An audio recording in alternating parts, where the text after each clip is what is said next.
I'll be stunned if it's not already in the United States. The reality is that as our region is a hub of international travel and commerce, we must be ready now in anticipation of this variant hitting us. There is still very much unknown about this new variant.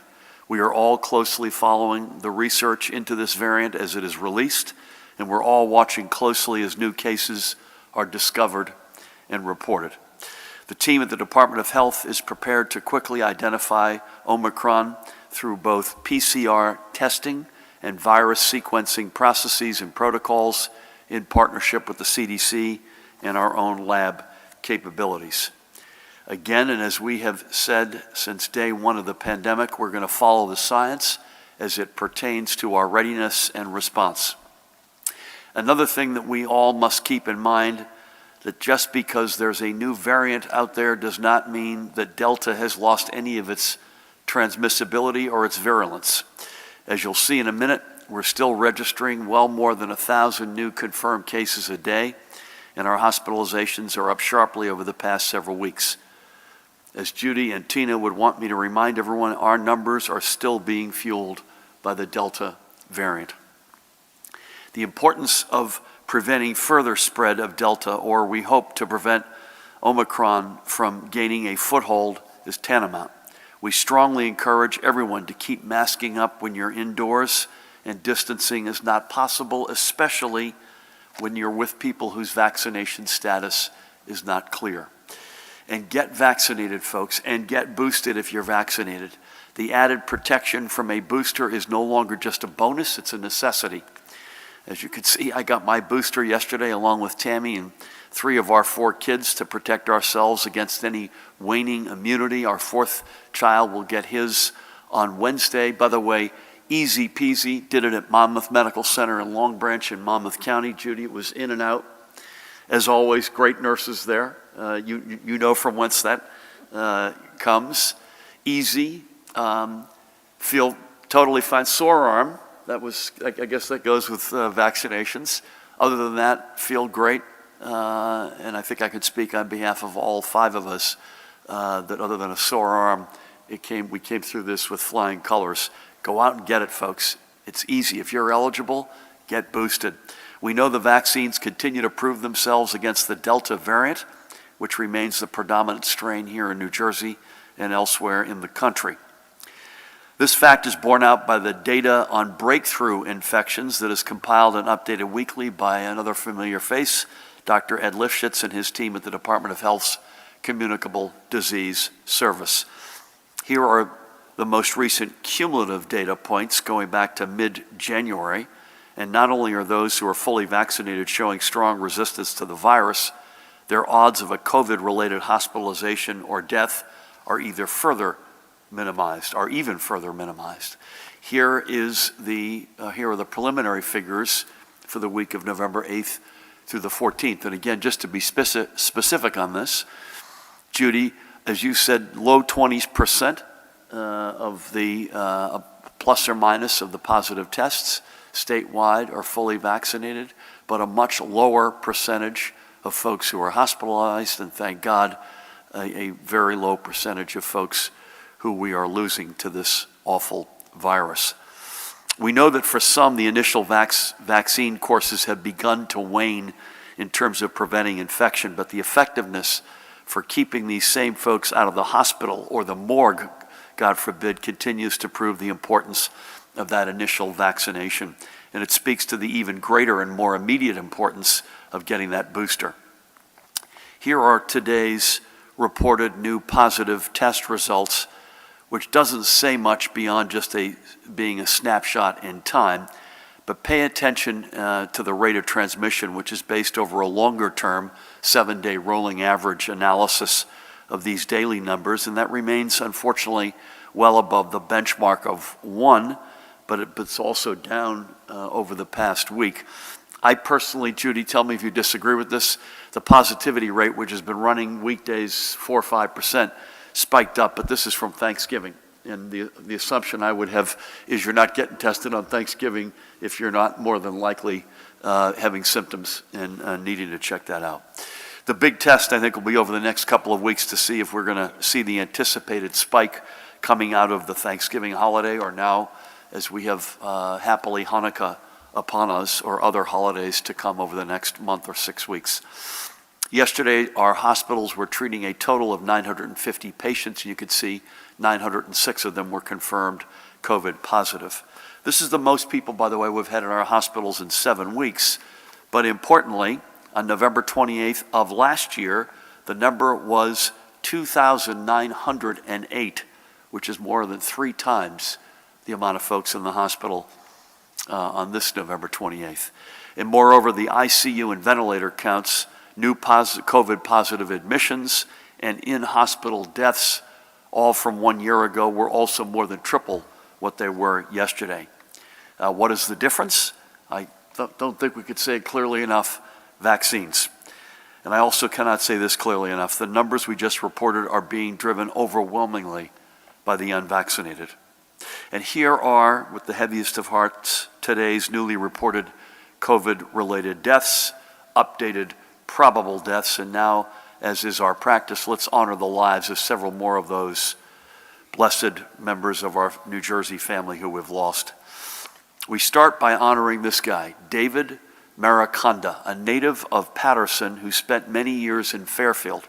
He had a passion for helping those who could not speak for themselves, especially stroke survivors, and he served on the board of the Brain Injury Association of New Jersey.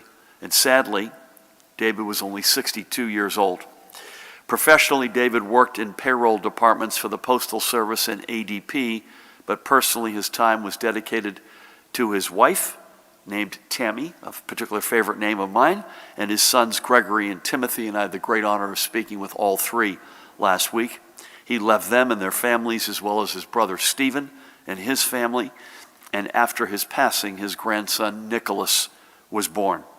They and his friends remember his sense of humor, his love of Christmas decorating, and his passion for the New York Rangers. May God bless and watch over his memory and the family he leaves behind. Next up, we remember West Milford's Florence Riker, known by those close to her as Punkin. She had called that community home for nearly 60 years. During the weekdays, Florence had worked as an insurance underwriter. She set aside her weekends for gatherings with family and friends. She was predeceased by her daughter Tracy in the year 2010. Please keep her in your prayers as well. And she left behind her husband Arthur, along with their 4 surviving daughters, Tammy, Kim, Kelly, and Terry, and their families. And I had the great honor of speaking with Kim last week, including her grandchildren, Brittany, Jennifer, Michael, Jessica, Bobby, and Caitlin, and great-granddaughter Harper. She also left 2 brothers and their families. Florence was 76 years old, and may God bless and watch over her memory and the family she leaves behind. And finally, for today, we recall Marcella Kaplan of Franklin Lakes, who the virus took away at the age of 90. Throughout her years, Marcella remained an active member of Bergen County's Jewish community, whether it be through Temple Israel in Ridgewood, the Fairlawn Jewish Center, or the Women's League for Conservative Judaism. Her husband, Irving, passed away in the year 2009 after 59 years of marriage. And Marcella leaves behind their children, David, Jonathan, Leah, Lois, and Sarah, and their families, which includes her beloved grandchildren, Roni, Avital, Yishai, Sam, Jordana, and Ariana, and great-grandson, Jack Irving. I had the great honor of speaking with Leah and Lois last week, and they wanted me to remind folks 2 things about their mom. Number 1, she lived for over 60 years, Judy, with multiple sclerosis, and it was only this virus that finally did her in, which is extraordinary, and that she was a poll worker for decades, and she was very proud of that. So thank you, Marcella, for your extraordinary life, and obviously for helping make our elections run smoothly, and may her memory be a blessing to all she leaves behind. And may the memories of David, Florence, and Marcella live strong with all who knew them. And even for us who did not, we remember them and everyone we've lost.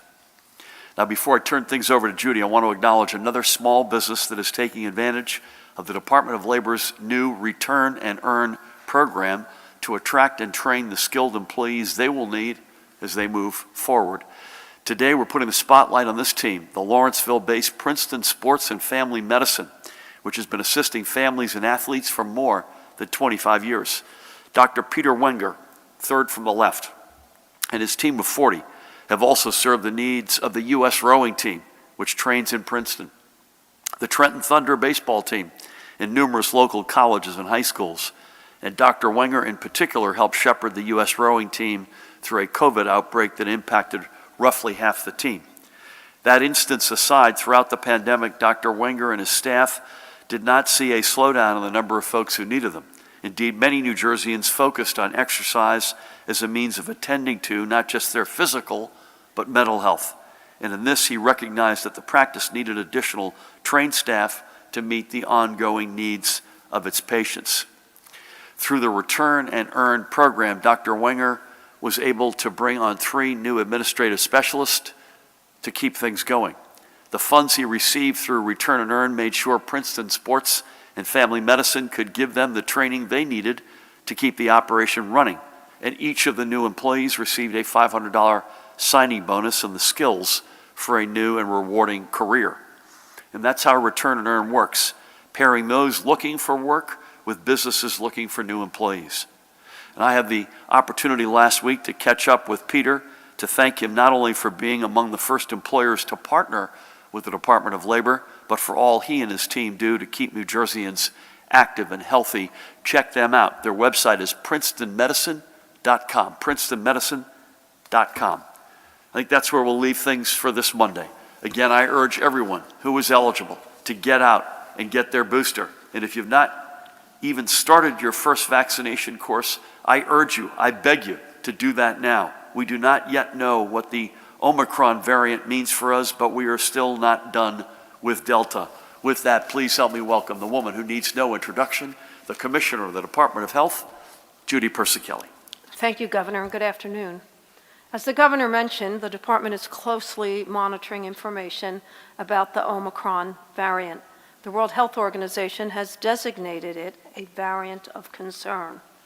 No cases have been identified yet in the United States. There are many unknowns, but WHO, the World Health Organization, has raised concerns about the potential global spread of this variant.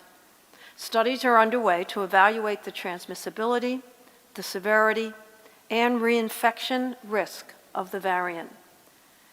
Given the unique signature generated by this variant, PCR tests are able to identify the Omicron variant. This will help lead to efficient detection of this variant while further sequencing is being performed. Our lab is reaching out to clinical labs to be on the lookout for this pattern and to report if and when it is observed. Currently, our lab and our commercial lab partners are sequencing about 1,200 specimens a week. Sequencing decodes the genes in the specimen to learn more about the virus and how it changes over time.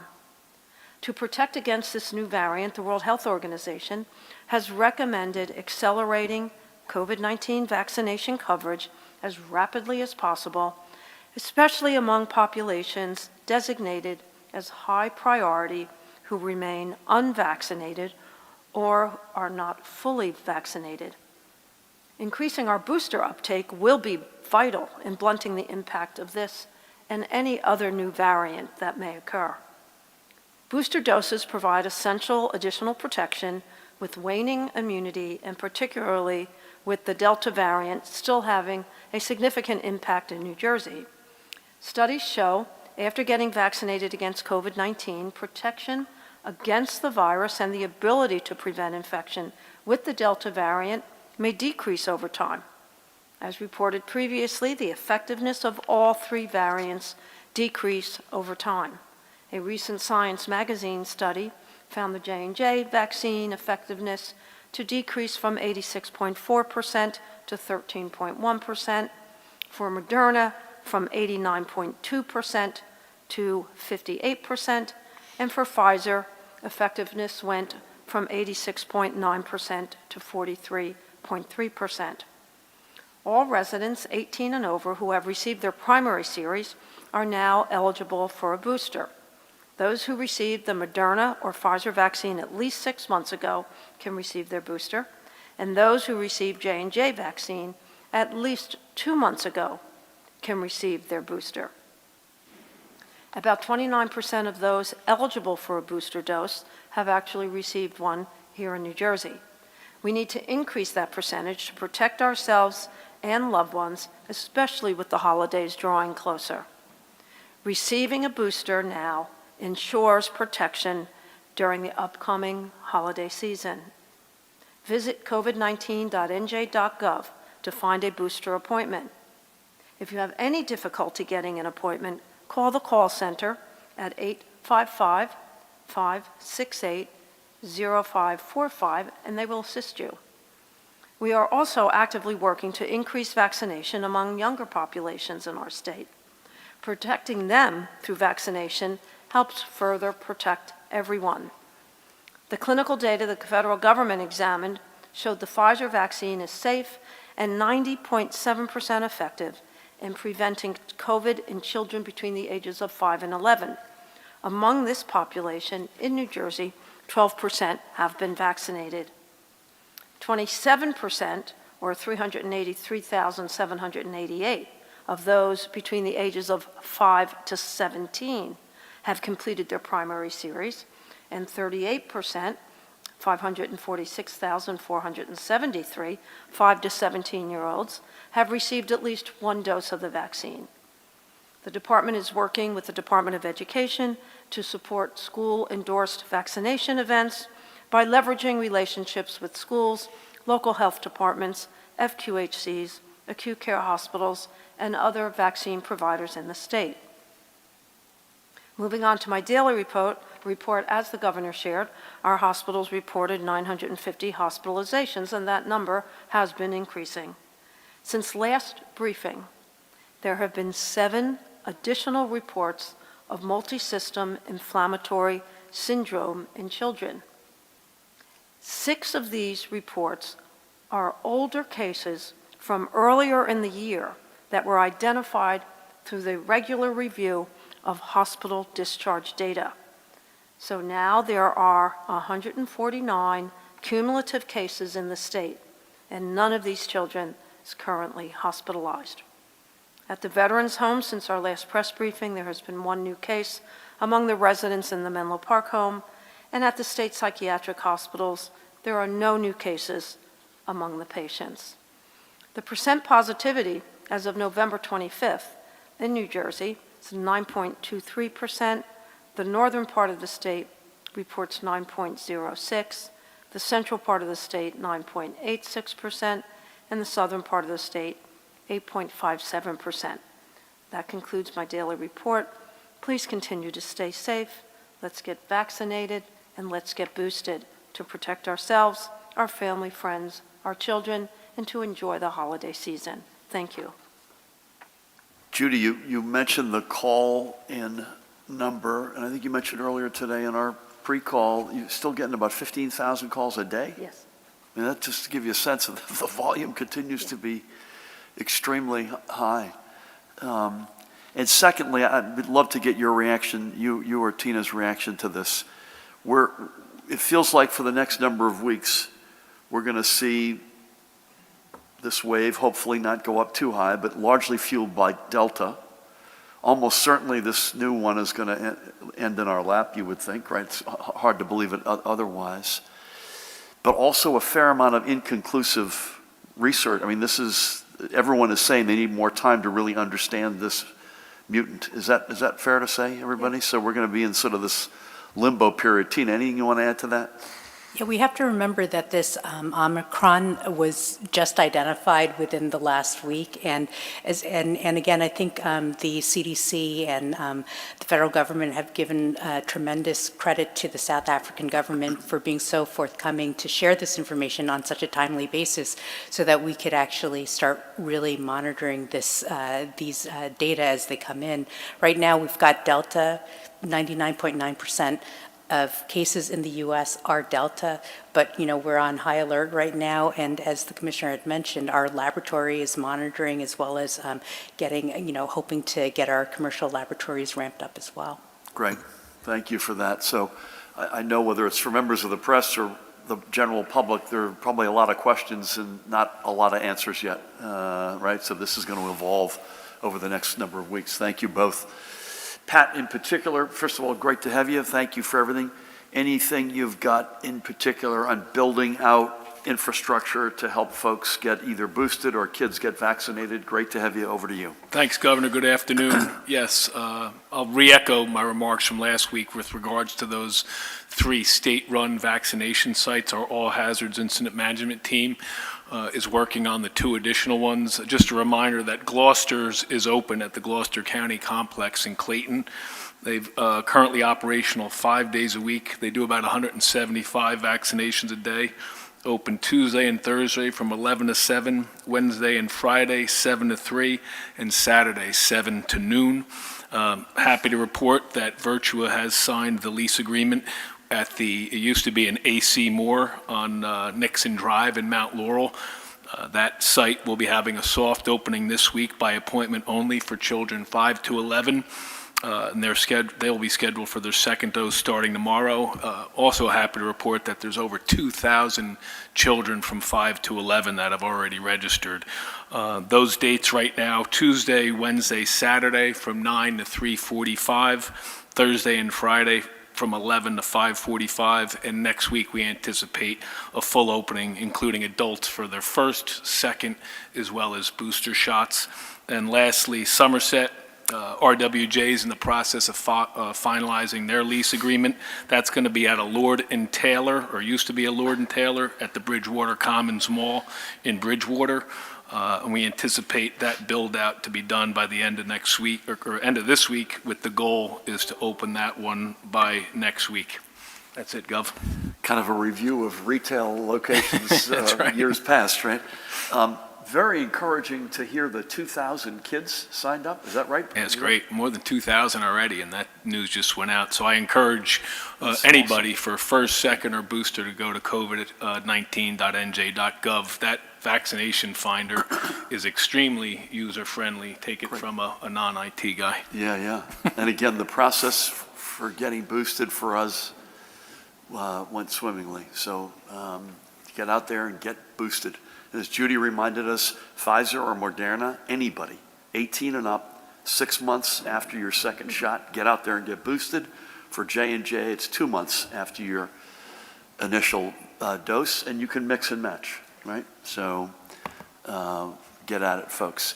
One programming note, just due to some scheduling next week, I think we're going to end up doing our weekly on Wednesday as opposed to Monday. So keep that in the back of your mind, Wednesday at 1 o'clock.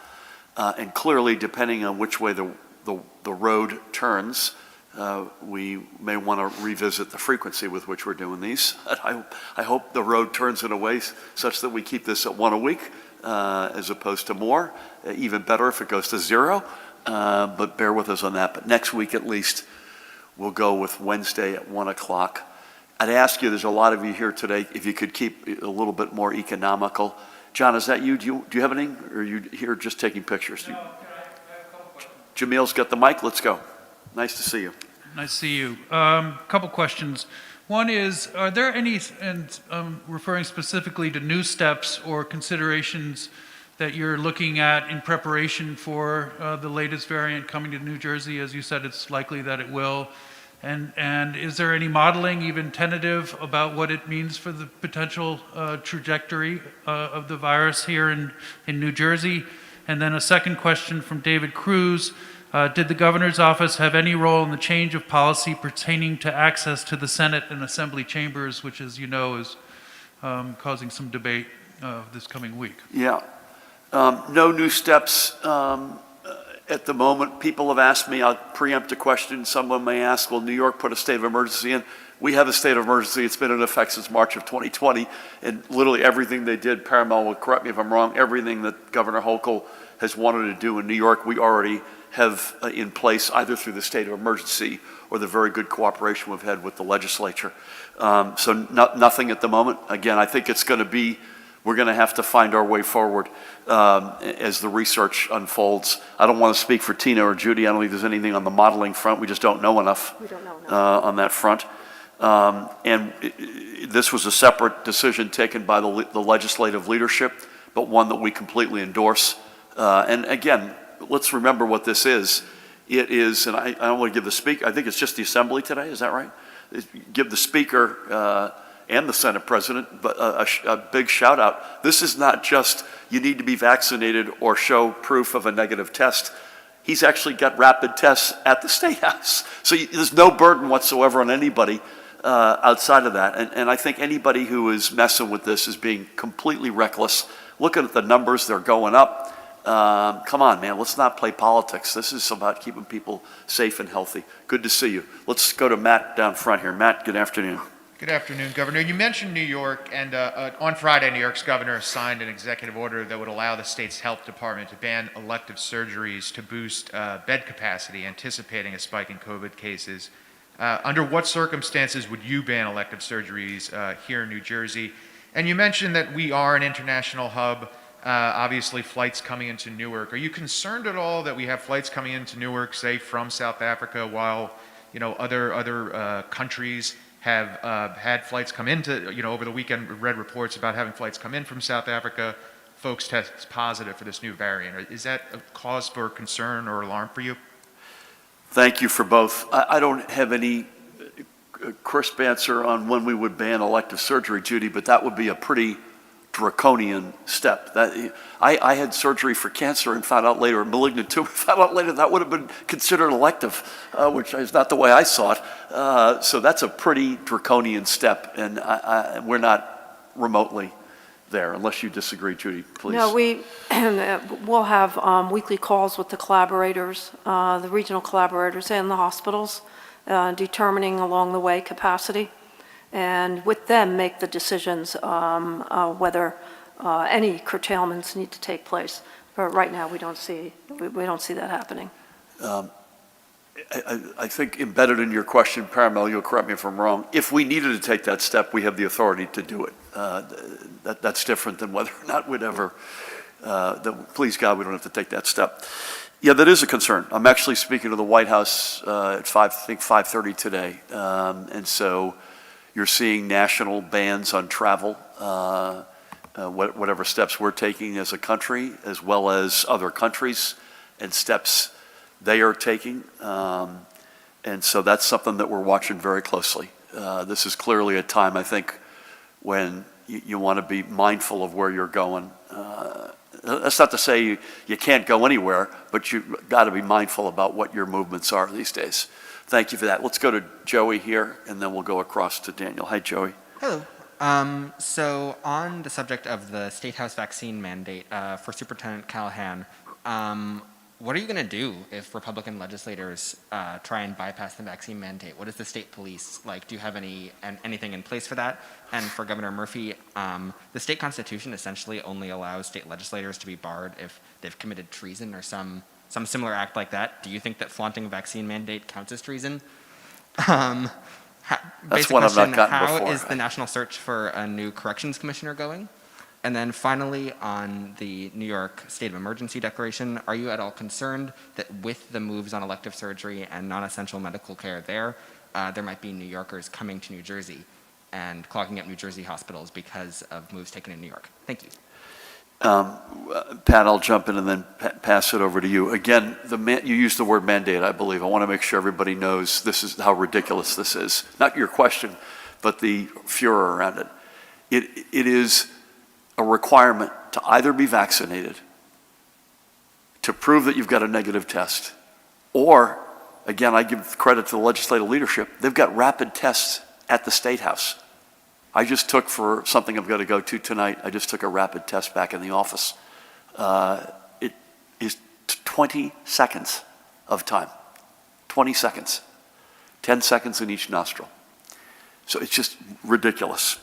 And I have, treason is beyond me, but let's stop playing politics with something that is not intended. This is going to put people's health at risk. Again, Pat, I'll come back to you in 1 sec here.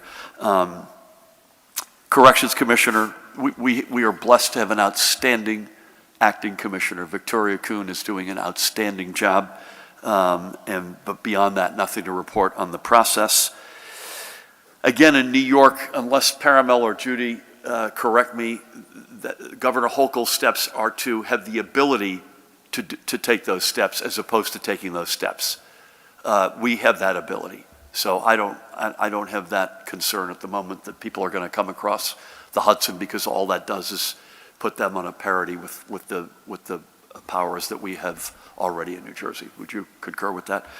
Pat, other than bemoaning playing politics with public health, anything you want to add? No, I think the governor answered it. I think the reasonableness behind proof of vaccination and/or get tested basically says it all.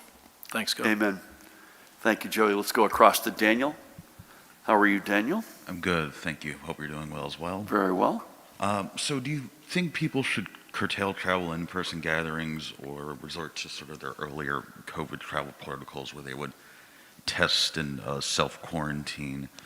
With regards to this $700 million in COVID recovery spending, is the day after Thanksgiving, when people are traveling or with family, really the best time to make such a large announcement? It kind of seems similar to what Governors Christie and Cuomo did in 2014 when they vetoed this major legislation the weekend between Christmas and New Year's. Thanks. I don't know how to respond to that second one, other than we think it's money that will be well spent, going to great uses, including helping bolstering public health institutions and doing some things that the state really needs. And it just so happened it came together in that timing. There's nothing either that we're trying to hide or are ashamed of. We think these are smart investments across the board, up and down the state. I think I would just say, Daniel, at the moment, again, we're going to be in this period where we're going to be in the uncomfortable reality of probably cases continuing to go up, largely, if not overwhelmingly, fueled by Delta. I'm going to say it's inevitable that this new mutant is going to land in our laps. And thirdly, incomplete research and research findings, unless Tina or Judy disagree. So it's hard, with that combination, it's hard to say we're going to take X, Y, and Z steps affirmatively. I will say this. We continue to have in place, much is made of the mask mandate in schools, which is a mandate, but we have in place a strong recommendation to wear masks indoors, particularly if you're tightly packed and you're with people whose vaccination status you can't verify. I think unless you two disagree, any of us disagree, let's triple underscore that's the strong recommendation. Is that fair to say?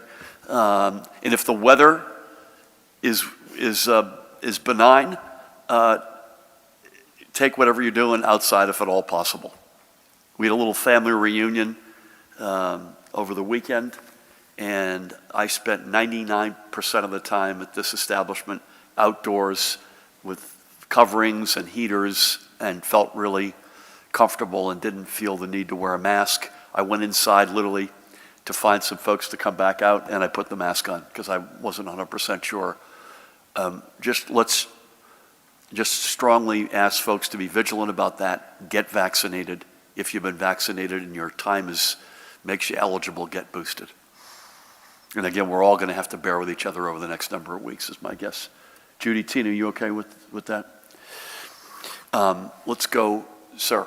Good afternoon, right behind Daniel. I'm Ryan Rivard from Politico. This is my Hey, first of Ryan. these. It's what? It's my first one of these. Oh, my Lord. Welcome aboard. Thanks for having me, Governor. My pleasure. Two questions. The state unemployment rate is higher than the national average. Why do you think that is, and what factors are contributing? And then a second question about Omicron. The emergence of this variant, is it hastening any timeline for a vaccine and test requirement for students? On the second, no. Not yet. It's a good question, but it's in the list of questions that we just have to sort of bear with each other here over the next number of weeks. But the answer is no. So on unemployment, this is my analysis, and I think this is borne out by the data, we had achieved the lowest record unemployment level in the history of the state before the crisis. I have every confidence we're going to get back to that neighborhood.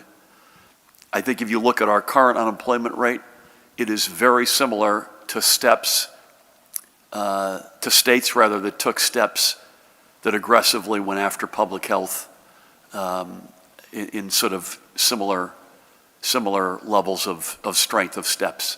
So states that, as we did, closed down dramatically under that, we haven't said this in a while, public health creates economic health. If you look at states that did that plus or minus with a similar amount of intensity as we did it, you see a similar result. I have every confidence, particularly as, notwithstanding the variants and notwithstanding where the Omicron takes us or how Delta proceeds over the next period of time.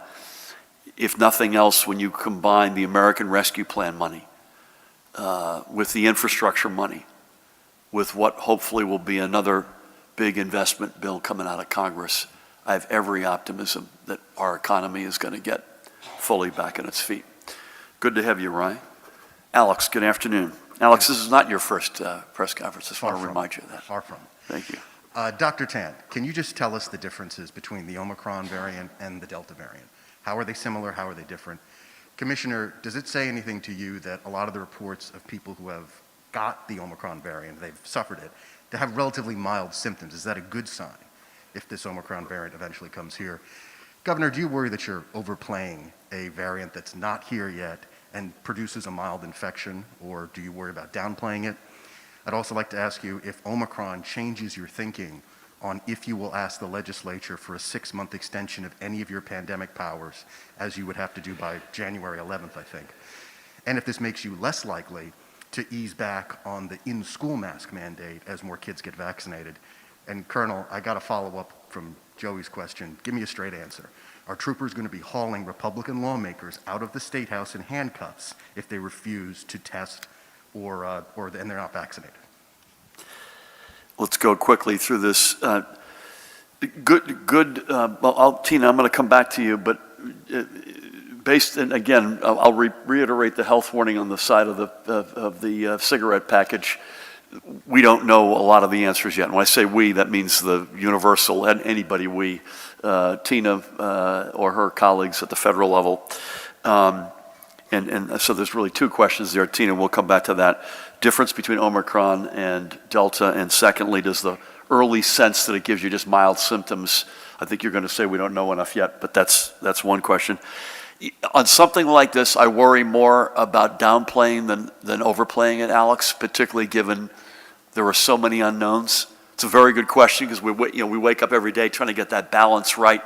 I haven't been asked this in a long time, but someone asked me a while ago, it might have been yourself, why aren't you doing X? And I said, we're trying always, led by Judy and Tina and their teams, we're trying to meet the moment with the right response or the right preemptive step. And so that's a challenge.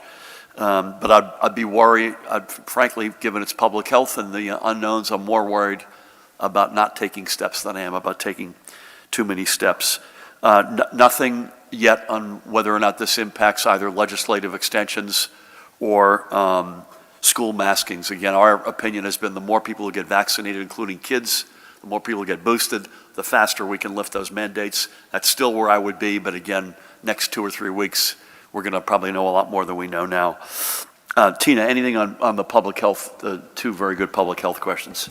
So, the reports of milder illness with this Omicron are anecdotal right now. But, based on some of the preliminary information that we're getting from South Africa, we're still in the process of, better understanding, the scope of illness that Omicron can cause. And again, we can say right now that, the data that South Africa is providing right now suggests that there might be less hospitalizations. That might be good news. But again, we just don't know enough right now about, the scope of illness. In terms of the differences between Omicron variant and Delta variant, and remember we had other variants too, like Alpha and like Epsilon, that there were also variants of concern, all really relate to the types of mutations and the number of mutations. Omicron just happens to have many, many more mutations that might be concerning to public health officials, because some of these mutations right now, might be in areas that might potentially impact immune response, vaccine efficacy, and transmissibility. But again, all of that's theoretical right now, and only time will tell as we have a better sense of what's going on, in terms of the impact of Omicron on transmissibility, vaccine effectiveness, and the scope of illness. Tina, thank you for that. Judy, anything you want to add? You're good. And Pat, I'm not sure whether or not how you want to tackle that, but let me just repeat the general, let's not play politics with public health, period. Come on, this is beyond reasonable. Anything you want to add? Thanks, Governor. I would have a hard time envisioning troopers handcuffing anyone, Alex, but I do think they'd have the ability to refuse entry for those men and women. It's certainly something I would consult with the Attorney General's office on, and would certainly do that if that issue arises. Harmo, you good with that? Okay. Did Trish leave? Okay. Do you have anything, or are you good? Okay. Thank you. Let's go to Dave, and then we'll finish out with Nikita. Dave, good afternoon. Hi, Governor. First of all, we're hearing Omicron, Omicron. Is there a right way or a wrong way to say this variant? Does anybody know? I think it's Omicron. Does anyone else have a... Fauci says Omicron. There's He's actually, from Brooklyn. That could explain it. There's actually three ways to pronounce it. And They're all it's very correct? interesting. One is the American way, which is Omicron. One is the international Omicron. And then there's a third, the British. And I didn't quite get theirs yet. Okay. But yeah, Omicron. Okay. So whatever we're calling this variant, some people are actually very worried, and I know there is a great deal of concern around the world about it, and that's why some travel restrictions are in place, and there's a segment of the population that may be discounting it.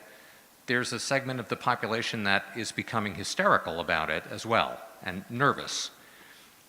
Should we get nervous and hysterical, or is this the kind of scenario where there will be other variants besides the Omicron variant, and will this ever end? Will we get to a point where we'll say, well, the pandemic is over, thank goodness, let the champagne begin? Or will this turn into something kind of like influenza, where we will continually be faced with it? Thank you. Dave, I'll jump in, but I would ask Judy and Tina, obviously, to come in here. Let me just say this. Do not get hysterical.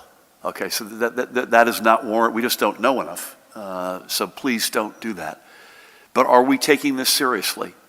Are we sober about it? Are we going to look to make decisions based on the science and the data and the facts as they become known? Absolutely. And in the meantime, strongly encouraging folks to do the things that we know, at least up until now, work. Get vaccinated, get boosted if you're eligible, wear a face covering, wear a mask if you're indoors, particularly crowded and you're not able to verify the vaccination status of the folks you're with. My second answer, and then I'm going to defer to the experts, is I think this is going to be with us. I think my operating assumption is it's going to be some version of the flu. I remember Ed Lifshitz said, Judy, this goes back to the spring, I think, when he said, reminded us of bad flu season was about 1,000 deaths a year in New Jersey. At that rate, at that point, we were running 2,000 deaths per year. I don't think we're not managing this as though it's going to go to zero. We don't want people's expectations to be that it goes to zero. Please, God, we'll be thrilled if it does. My personal view is it's in and among us, but God willing, and this is an important point, at a point, I hope sooner than later, that it is manageable, like the flu is manageable. Doesn't mean that you can't get you, or God forbid kill you, but you don't manage it or set expectations that this is going to zero. Please chime in, disagree, add, delete. Tina, do you want to go, and then Judy? Well, I just want to say that Dr. Tan has shared that 99.9% of our cases right now are due to the Delta variant. So our increasing trend is Delta. The vaccines are effective against Delta. So I encourage everyone not to be hysterical about what we don't know about Omicron, but to be really proactive in controlling what we do know, which is the Delta variant is here, it's with us, it's causing increasing trends. The vaccines are effective, so if you haven't been vaccinated, get vaccinated, and if you haven't been boosted, get boosted. And just to add that variants will always be happening, and to strengthen at the point that the commissioner was saying about get vaccinated, I think everybody has been hearing, for many, many weeks and months that the way to minimize increase in mutations and the emergence of more variants is to get vaccinated and to minimize, the potential mixing that happens when you get infected. So if you get vaccinated, you'll do your part in terms of trying to keep down the spread and the emergence of new variants. Judy, would you and Tina agree that it's likely, again, we don't know the answer to this, likely in our midst like the flu is? Tina, would you agree with that? Yeah, we're still, this is a question that not just New Jersey faces, but every single state is looking at the whole concept of endemicity, when we expect to, see COVID-19 like in pockets, emerging every single year. We simply just don't have enough information right now at this time to, make those types of conclusions. But the reality is right now we do have the tools, even with the emergence of Omicron, we still need to maintain, high vaccination, the everyday precautions, staying home when you're sick, particularly around this holiday season, that we have to be mindful of the actions that we take to try to keep things safe, not only for us, but for others around us. Well said. Thank you for that. Nikita, good to see you. Please take us home. Good afternoon, Governor. Good afternoon. I'll surprise you by asking unrelated questions. So before the pandemic, you made a proposal to raise the excise tax on cigarettes to $4.35. I'm wondering if that's still something that you'd like to see done. Separately, Republicans have criticized your proposal for the debt defeasance fund and the American Rescue Plan spending that you announced last week, calling it insufficient and too slow in coming. I'm wondering what your response to that criticism is. And then lastly, only about 400 of the roughly 6,000 applicants for money from the Excluded Workers Fund have been accepted. Immigrant applicants report various technical problems and improper denials. Are you concerned by the low acceptance rate? Do you believe the state is doing enough outreach? And will you still consider a second round of funding if the $40 million in that fund is not exhausted by the December 31st deadline? Yeah. Let me start with the last one. Not necessarily atypical of something you set up for the first time. Gets off to a slower start than you would like, but that batting average is not acceptable. So we'll continue to stay at it until it is acceptable. And I've said unequivocally, if the legislature sends something my way for more funds, assuming that it makes sense, and I think it would, for folks who have been excluded, that I would sign that unequivocally. I'm going backwards, so forgive me for that. Actually, I'm going to jump around. No news on cigarettes. That's obviously a budget item, and we're early days on that, so if you could bear with us on that front. Listen, not surprisingly, I don't agree with the criticism that it's either insufficient or it's too slow. As evidence of the past several days, part of the reason why we've kept the amount of money in the tank that we have is because we ain't out of the woods yet, and we can quite clearly see the discussion today about this Omicron and the case numbers that are rising. So this is a step. It was never intended to be the final step, the ultimate step, the full step. We still have, the good news is we still have monies to spend. We want to spend them smartly. Avoiding debt is something we should be proud of. So the Windport, for instance, is a big chunk of money for that. That otherwise would have been indebtedness that the state of New Jersey would have had to take on and burden taxpayers, and that's not going to be the case. That's a big deal. The investment in public health, I mentioned, in this case, another level one trauma, outstanding health institution. That's smart investments. So it was never intended to be any final step. It's another step on the journey to wisely, and unlike our past as a state, where we spent like drunken sailors, we took monies like that and filled budget holes. We're going to avoid that like the plague, and we're going to do this the right way and the responsible way. Good to see you.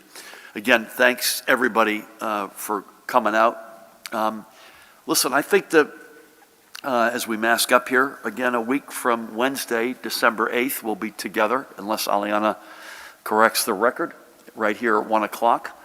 I think, and I'll tee off or jump off from Dave's good question, if over here is hysteria and over here is completely ignoring it, we got to be calibrated. We have to be sober. And Judy reminds us 99.9% of the sequencing in New Jersey is the Delta variant.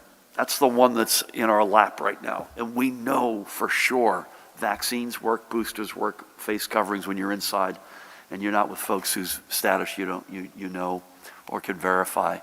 That's still money good. Keep a weather eye on this, on the Omicron, as obviously the health experts will do, both in New Jersey and around the country and around the world. Let's stay close to it. Let's make all of our decisions based on the facts. And folks, I would say, accept that there's going to be an uncomfortable period of time here where it's still Delta driving cases that are going up. Please God, not very high, but are going up. Remember, we're a third of where we were last year. Let's hope that stays. And we're going to have to allow the research, the experts, to really kick the tires on this new variant. And just let's stay close with each other, and let's stay close with the developments and the facts. And God willing, by the millions, you've all done so much the right thing, and we'll continue to do that and get through this together. God bless you all. Thank you.